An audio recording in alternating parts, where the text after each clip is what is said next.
ఉన్నారు? బాగున్నారా? ఇదేనా దేవుని ఆజ్ఞను చూసుకుందాం. చిన్న వచనం పాడుకొని దేవుని మహిమపరుద్దామండి.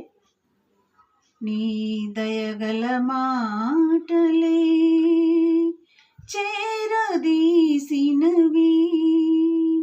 నీతి నియమాలలో నన్ను నడిపించుచున్నవి. నీ కృపనే ధ్వజముగా నా పైన నిలిపితివి, నీ విందుశాలకు నన్ను చేర్చితివి.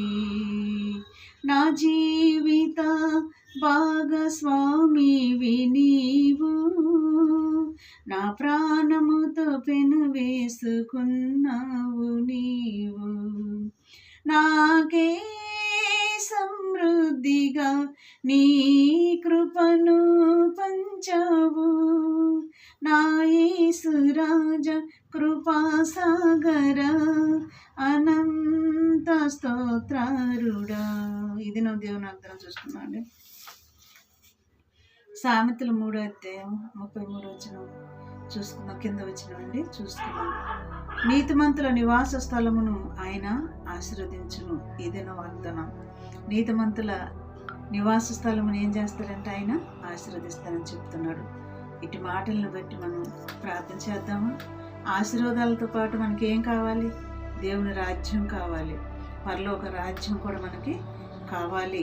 ఆశీర్వాదాలు కావాలి, పరలోక రాజ్యము కావాలి. ఇహలోక ఆశీర్వాదములు మనకు కావాలి, పరలోకములో కూడా మనకి ఆశీర్వాదములు కావాలి. ఆయనతో ఉండటానికి కూడా, ఆయనతో నివాసం చేయటానికి మనం సిద్ధపాటు కలిగి ఉందాము. దేవుడు రాకడికి సిద్ధపాటు కలిగి ఉందాం. ప్రార్థన చేద్దామండి. ఇటు మాటలను బట్టి ఏంటంట, నీతిమంతుల నివాస స్థలమును ఆయన ఆశీర్వదించును. ఈ దిన వాగ్దానం. కళ్ళు మూసుకోండి, చిన్న ప్రార్థన చేద్దాం. స్తోత్రములు ప్రభువా. నాయన ఇట్టి మాటలు వింటున్న ప్రతి బిడ్డ హృదయంలో నాయన ఫలింపు చేయండి ప్రభువా, సహాయం చేయండి. ఆరోగ్యం లేని బిడ్డలకు కూడా ఆరోగ్యం దయచే ప్రభువా, సహాయం చేయి నాయన. ప్రతి ఒక్కరికి మీరు తోడుగా ఉండి వాళ్ళని బలపరచమని యేసయ్య నామములో అడుగుతున్నాం తండ్రి. ఆమేన్. God bless you.